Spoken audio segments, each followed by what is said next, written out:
Better at Chess Nation. What's going on, people? This is day 17 of the 30-day daily chess puzzle challenge that I have started. So, if you've been keeping up with these videos, watching them all, congratulations to you. You are a real one, a real fan. I appreciate you. If you saw some of them, congratulations to you, because you are still a real one, and I appreciate you.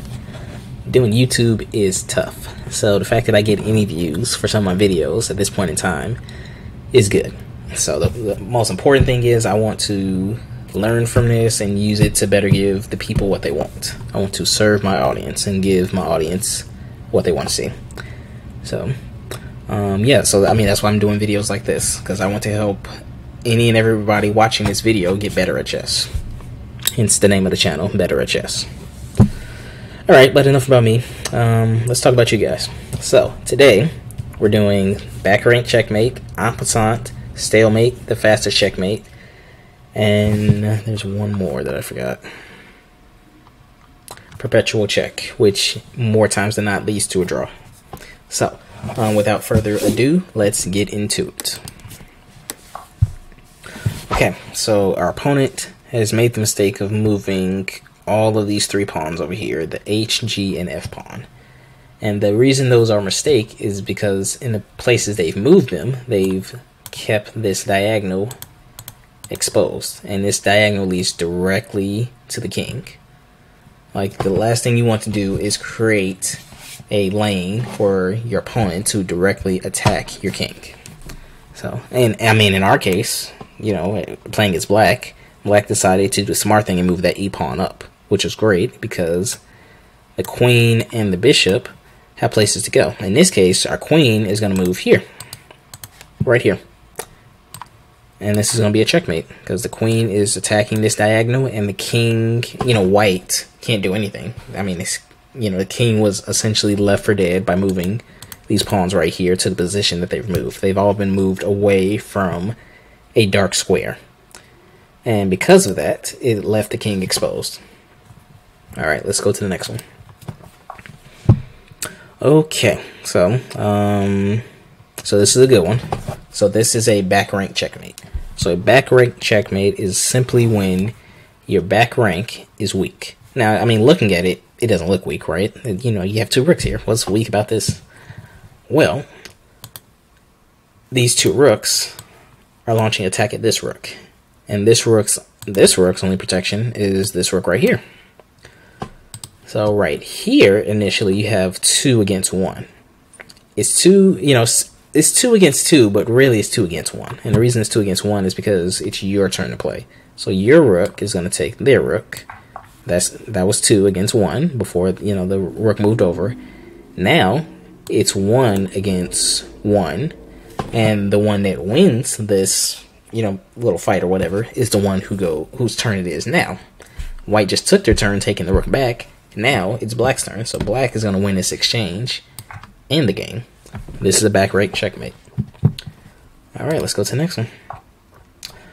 Okay, again, white has not learned the lesson of not moving the F and the G pawn to squares that do not protect these dark squares by the king.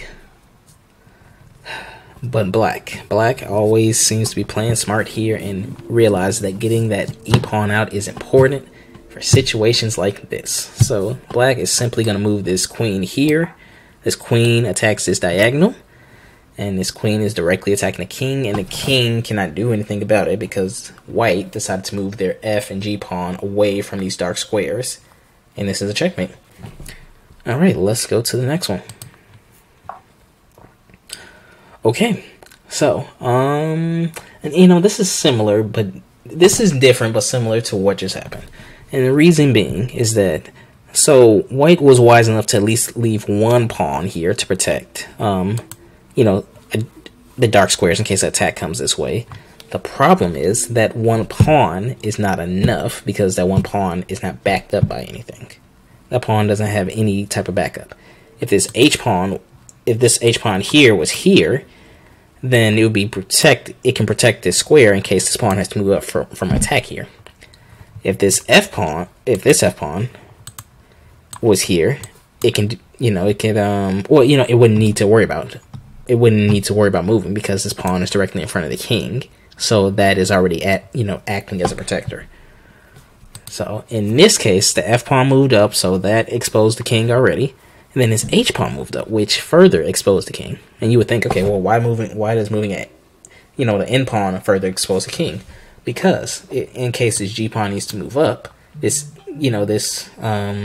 h pawn can back up this g pawn. So black, of course, they moved their e pawn up, which gave lanes to the queen and bishops to move out. That's why moving the e pawn to the center is important. So this queen is just gonna come here. The g pawn's gonna move up, but the g pawn is, the g pawn's committing suicide at this point because there's nothing that can protect this g pawn. So, the queen just takes the g pawn. This is a checkmate. So checkmate, I hope you don't have to see. I've seen it before. I've, used this against opponents before, because, when I'm playing a beginner. So it's amazing how many players actually play between those three pawns. It's interesting. But again, when you're new to chess and you don't really know why you're making the move you're making, you're just kind of moving the pieces and seeing what happens, you're likely to do something like that. Alright, let's go to the next one. Alrighty. So.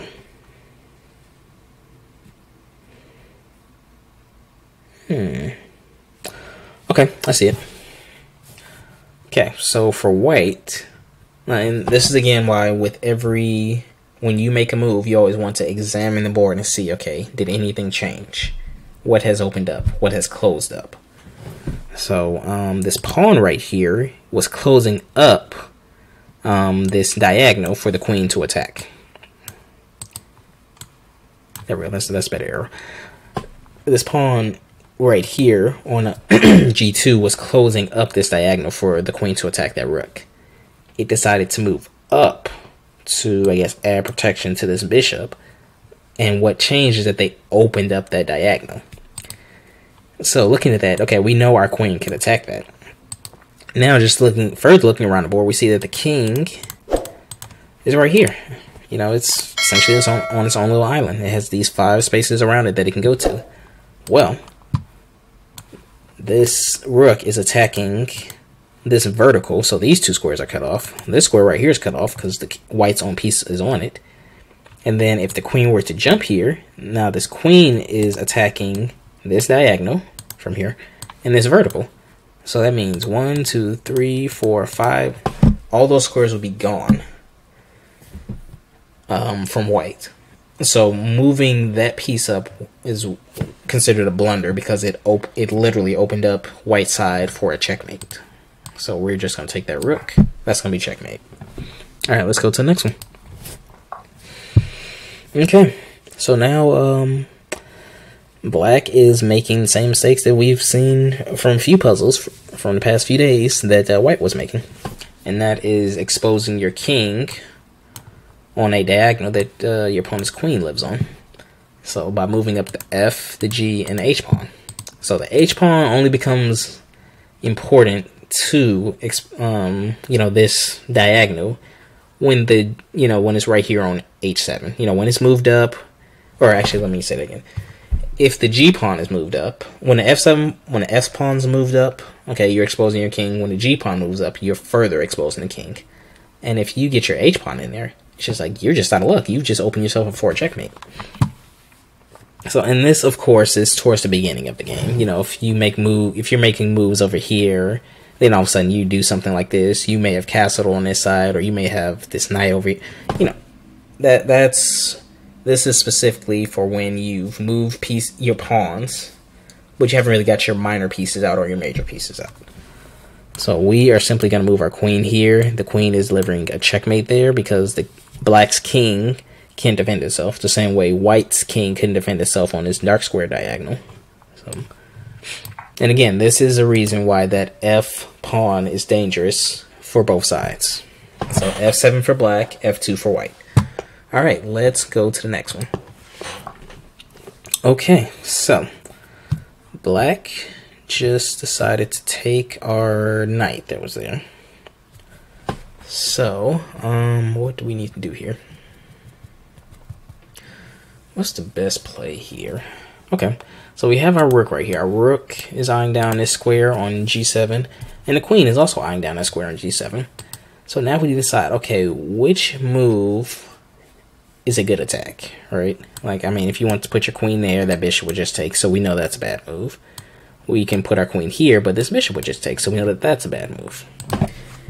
So we can attack this square with our queen, and then from there, if our queen is here, that means it's attacking everything on this vertical, everything on this vertical, and at least these 3 squares in front of it.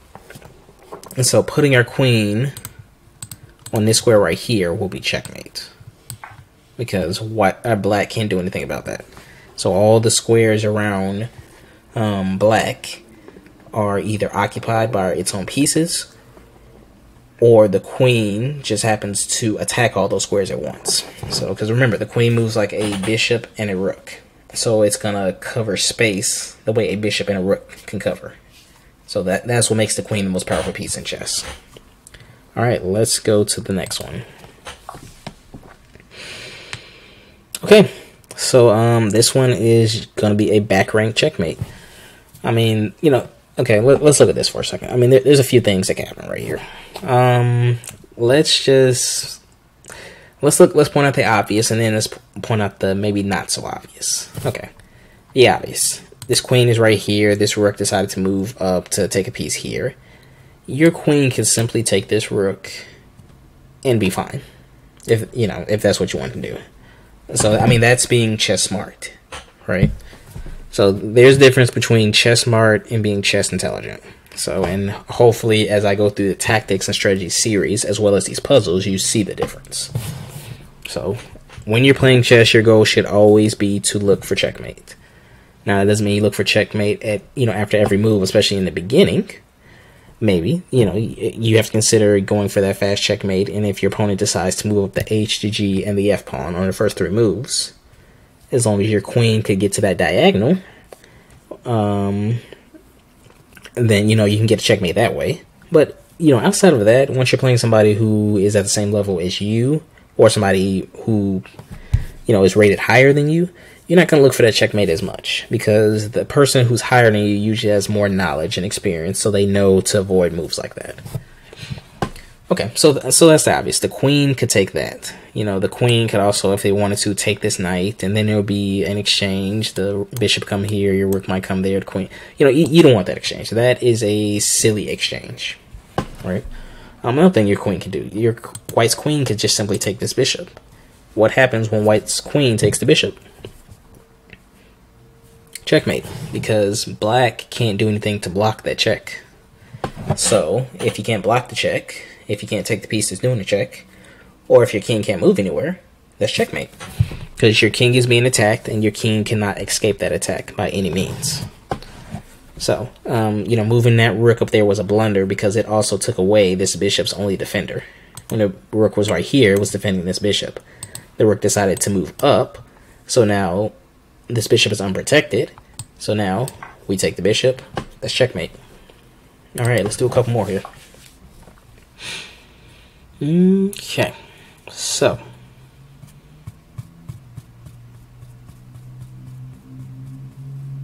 this was interesting. See, the queen just took a piece. Oh, you know what? I've made this harder than it needs to be. Okay. This is interesting, but I got this one. I figured it out. Okay, so here's the deal. We have 3 pieces pointing at this square right here. This pawn, this bishop, this queen. We have 2 pieces that at the moment can go to that square, and that is the queen and the bishop. Then we have this one defender right here protecting that square. We're not counting the king as a defender here because... well, just because. No, we're not counting the king as a defender here because the attackers outrank the defenders. And when 2 pieces are attacking one defender, and if that when 2 pieces are attacking a piece, if that piece is a king, the king does count as a defender because the king more than likely will be put in checkmate. So really, there's only one defender back here, and that's this rook. So what can we do here? Well, we know pawns attack diagonal, so they protect and attack diagonal. So we know so with that thinking in mind, if we move our queen here, the king is going to be in check. This rook can take the queen, but this pawn right here that's not doing much now comes and becomes another queen, because it's going to that back row, which means it can promote, and then that's checkmate. So we're going to go here. The rook is going to take. We move this pawn. We become a queen. That's checkmate. This queen is attacking horizontally, vertically, and diagonally. So where's the king going to go? Nowhere. This is a checkmate. All right, let's do one more here. Okay, so I mean, just looking at the board, you see white has what, 6 pawns, 2 rooks, and a queen, and you have 3 pawns, 2 rooks, and a king. White, of course, has a king too. I didn't mention a king. However, but you can also see for white that their back rank is very weak. And how do I know that? Well, one, there's not a piece back there. That's the most obvious sign that their back rank could be weak. So now if their queen was placed anywhere else on the back rank, like a square that you might want to go to, then the back rank is essentially protected, because the queen can always jump back there, take your piece if your piece on the square can take, or it can always jump back there and just block a check. So in this case, knowing that the queen moves vertically, diagonally, and horizontal, we can look and see that this queen is in no position to jump to this back rank. So that's the first thing we notice.